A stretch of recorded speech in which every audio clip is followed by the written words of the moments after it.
महाराष्ट्र के अमरावती में हुए उमेश कोल्हे के इस हत्याकांड के बाद लगातार जांच पड़ताल तेज हो चुकी है। एनआईए की टीम पहुंच चुकी है। 7 आरोपियों को गिरफ्तार किया जा चुका है, जिनसे पूछताछ चल रही है। आज एक आरोपी को कोर्ट में पेश किया जाएगा। एक तरफ पुलिस और एनआईए की टीम अपना काम कर रही है, दूसरी तरफ परिवार के लोग हैं जो डरे हुए हैं और अब जांच में लगातार उनका सहयोग है। हमसे लगातार बात कर रहे हैं उमेश कोल्हे जी के भाई हैं महेश कोल्हे जी। हम उनसे बातचीत करने की कोशिश करते हैं। महेश जी, उस दिन ऐसा क्या हुआ कि अचानक से इतनी बड़ी घटना को अंजाम दे दिया गया? उस दिन जैसे भाई हमेशा की तरह जैसे दुकान से निकलते हैं तो अपने दुकान से निकल के घर पे जा रहे थे। आमतौर पे जैसा ये होता है उनका रूटीन था, उसी तरफ से वो निकले थे और उनके एक 10-15 फीट पीछे उनका सन था, उनका लड़का था और उनकी बहू थी जो दूसरे व्हीकल पे जा रहे थे। तो उनके लड़के ने देखा कि किसी ने भाई पे हमला कर दिया है और उनकी गाड़ी नीचे गिर रही है।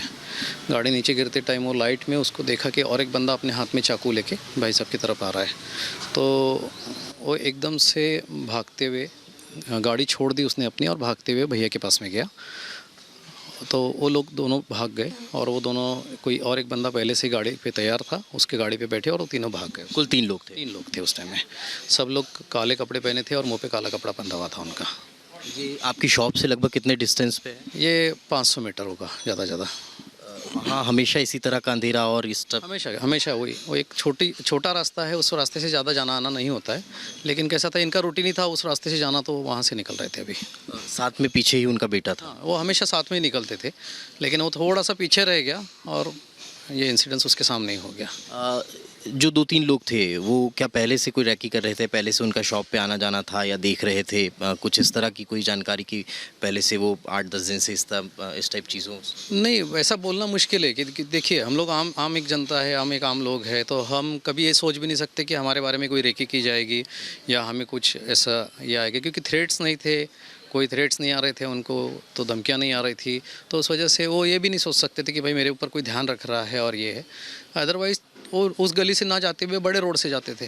तो जिसको डर ही नहीं है वो तो ऐसी गलियों से जाएगा कि उसे मालूम ही नहीं कि अपने को कोई ऐसा कर सकता है। अच्छा, जो एक बात निकल कर सामने आ रही थी कि रॉबरी वाला मामला भी है, तो क्या पैसे वैसे भी छीने गए या फिर सिर्फ मर्डर करके वो लोग भाग गए? नहीं, पैसा कुछ छीना नहीं गया और इवन कोशिश भी नहीं की गई कि उनकी कुछ बैग छीनी जाए या, और वैसे भी पैसा उनके पास में था नहीं, तो पैसा तो और जगह रखा था।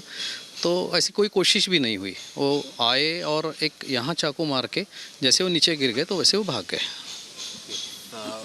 जब पुलिस में आप लोगों ने रिपोर्ट दर्ज कराई, फिर पुलिस का क्या रिस्पांस था? पुलिस ने क्या कहा? किस तरह से इन्वेस्टिगेशन आगे बढ़ी? कोई जानकारी? नहीं, तो जैसे ये इंसिडेंस हुआ तो हमारे रिपोर्ट करने के पहले ही पुलिस वहाँ पहुँच गई और पुलिस ने अपनी कार्रवाई चालू कर दी थी और उन्होंने वो सब ये करना चालू कर दिया था। और फिर वो घटना के बारे में हमसे जानकारी ली कि कैसे हुआ, क्या हुआ, आप लोगों ने क्या क्या देखा है और क्या क्या ये हुआ है। उस दौरान इनके बेटे संकेत के अलावा और भी कोई था साथ में? किसी और प्रत्यक्षदर्शी जो कोई वहाँ पर रहा हो, उसने देखा हो, उसने पुलिस की जांच में सहयोग किया हो, आप लोगों को हेल्प की हो? नहीं, तो उसके अलावा वहाँ पे कुछ एक समाज के लोग वहाँ रहते हैं, वो पारधी लोग रहते हैं वहाँ पे, वो वहीं पे रहते हैं। तो उन लोगों ने भी काफ़ी जानकारी दी कि गाड़ी यहाँ से भागी, वहाँ से स्लिप हुई थी, ऐसा हुआ था, वैसा हुआ था। उन्होंने भी काफ़ी सहयोग दिया है। उसके अलावा उस रोड पे कोई नहीं था, क्योंकि संकेत के अलावा उसकी मिसेस थी, उसने भी जितना देखा उतना बताया उनको कि भाई ऐसा ऐसा हुआ है करके। नुपुर शर्मा के बयान के बाद लगभग इस तरह का मामला उदयपुर में जब सामने आया और ये अमरावती का जो था वो 1 सप्ताह पहले हुआ था, लेकिन वो इतना उजागर नहीं हो पाया था। इसके पीछे की क्या कोई ख़ास वजह?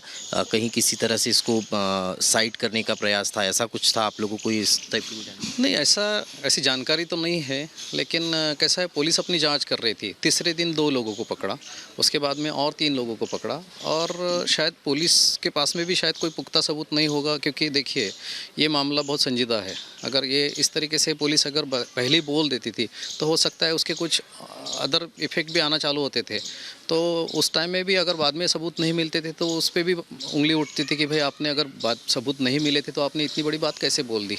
तो पुलिस अपना काम चालू था, क्योंकि आज जो इतने लोग पकड़े गए हैं तो इसके पहले कुछ इन्वेस्टिगेशन हुआ है जब भी पकड़े जा रहे हैं ना। तो ऐसे तो होगा नहीं कि एकदम से आए और पकड़े गए ऐसा। तो 5 लोग पकड़े गए थे, उनका इन्वेस्टिगेशन चालू था, लेकिन शायद पुलिस के पास में राइट डायरेक्शन नहीं था, या भी ये भी हो सकता है कि उनके पास में पुख्ता सबूत नहीं था, या ये भी हो सकता है कि कुछ जिनको पकड़ना चाहते थे वो लोग ना निकल जाए, इस वजह से भी हो सकता है कि वो लोग ये इसको मीडिया में या बाहर नहीं बता रहे थे। अच्छा, 21 तारीख को ये घटना हुई रात को 10 साढ़े 10 बजे के बीच।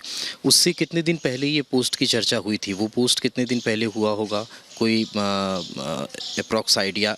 और फिर उसके बाद जब 21 तारीख को ये घटना हुई, उसके बाद आप लोगों को कैसे समझ में आया? क्या कोई कारण आप लोगों ने ढूंढने की कोशिश की कि कैसे हो गया है, क्यों हो गया है? क्योंकि जैसे कि परिवार के सारे लोगों से मेरी भी बात हुई तो वो लोग बता रहे हैं, आप लोग भी बता रहे हैं कि आपके परिवार के फंक्शन में वो लोग आप अटेंड करते थे और बहुत सौम्य हैं, लेकिन उसके बाद इस तरह का मामला सामने आ जाना, इसके पीछे आप लोगों ने भी सोचा होगा ना कि क्या कारण रहे होंगे, तो तब आपको समझ में आया ऐसा कुछ? नहीं, पहले 2 दिन देखिए रात में घटना हुई तो पूरी रात उसी में गई हमारी, और दूसरे दिन तो फिर ये सब अंतिम संस्कार ये वो था, तो उस टाइम तक सोचने का सवाल ही नहीं।